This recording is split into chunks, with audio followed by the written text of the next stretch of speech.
This is indeed a wonderful day for Jamaica and a wonderful day in our bilateral relations with our long-standing friend and partner, the United Kingdom. On behalf of the government of Jamaica and the people of Jamaica, I want to express our gratitude to the government of the United Kingdom and the people of the United Kingdom for this gift, which is a symbol of our strong relationship. I also want to specially acknowledge the work of High Commissioner Ahmad in ensuring that this gift of vaccine materialize at the time that it has.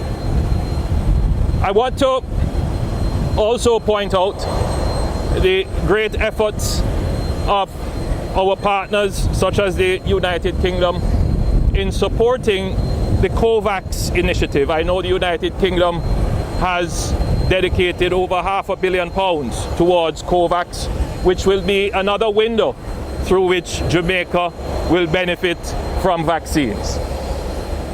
Now, Jamaica has been going through a very difficult time. No doubt, there is a great deal of frustration, pent-up frustration at the protocols and measures that we have had to put in place to control the pandemic. I have seen the complaints, I hear the constant issues being raised about people being able to move about freely and gather freely as we would like, particularly at this time when we celebrate our emancipation and independence. However, what we should always bear in mind is the capacity of Jamaica's health system. As we go through the pandemic, the best indicator of Jamaica's capacity in managing the health system, in managing the pandemic, would be the number of beds that we have. Presently, we have just about 700 beds. About 200 or a little more than 200 are now occupied.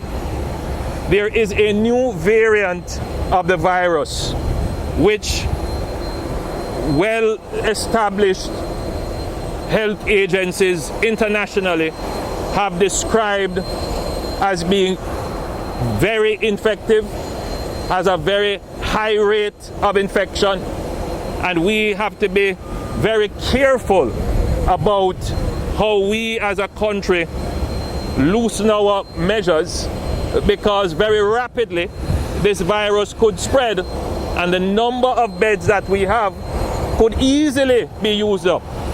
That would throw us into a crisis. It was not so long ago, in February, that we approached that crisis level. We do not want to get there again. Furthermore, we also have to consider that our children have been out of school for a year and a half.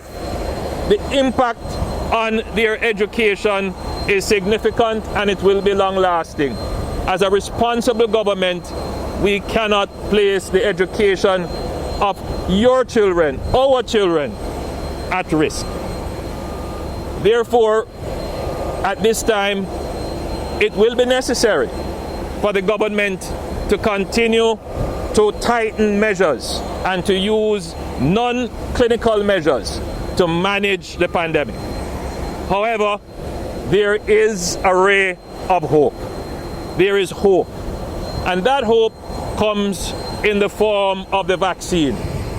Today, we have 300,000 more doses of vaccines than we had previously.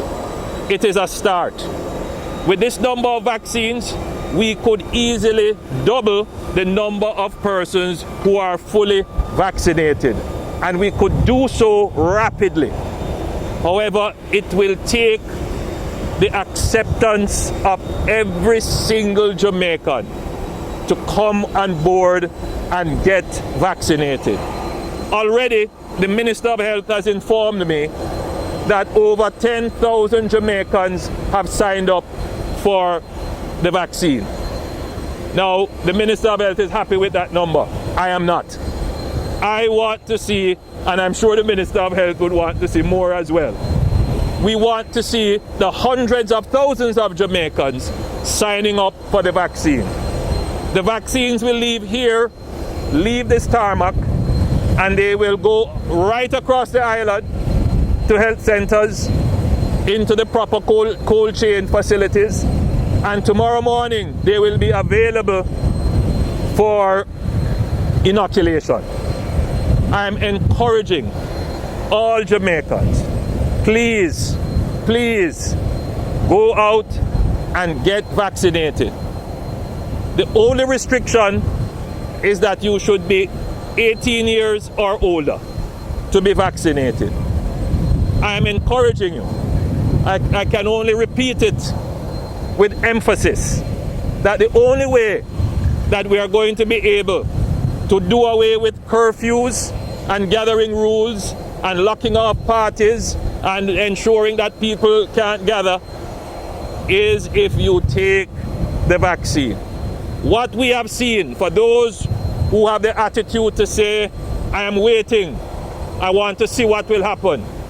What has happened since vaccines have been distributed, since persons have taken the vaccine, is that when they get infected, they do not get ill, or if they do get ill, it is not a severe illness. And what we are certain of is that they will not die. The people who are presently dying from the new strain, the people who are being hospitalized from the new strain, are those who have not taken the vaccine. So for those who are saying, I am waiting, there is the proof of the working of the vaccine. The vaccines will save your lives, and it will allow us to return to normal and reopen our economy. So with that said, again, let me thank our partners, the United Kingdom, for this gift of vaccines. It is a clear demonstration of the importance that they place on the relationship with Jamaica, and we are very happy to see this materialize. Again, my personal thanks to High Commissioner Ahmad, who has done an excellent job in ensuring that this comes to fruition. You know, people believe that a gift is just about giving.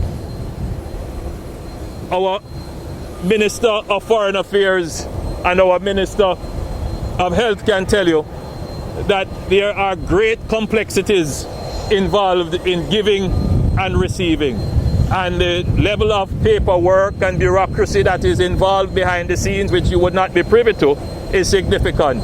And therefore, my own thanks and commendation to them, the entire team, for ensuring that this can happen, that the vaccines will arrive here safely, that it will maintain the agreed protocols and rules, that it will abide by the cold chain and distribution rules, and that it will reach your arms safely to protect you and your loved ones, and eventually allow us to reopen our economy and return to normal. God bless you, God bless Jamaica, and God bless our friends, the United Kingdom.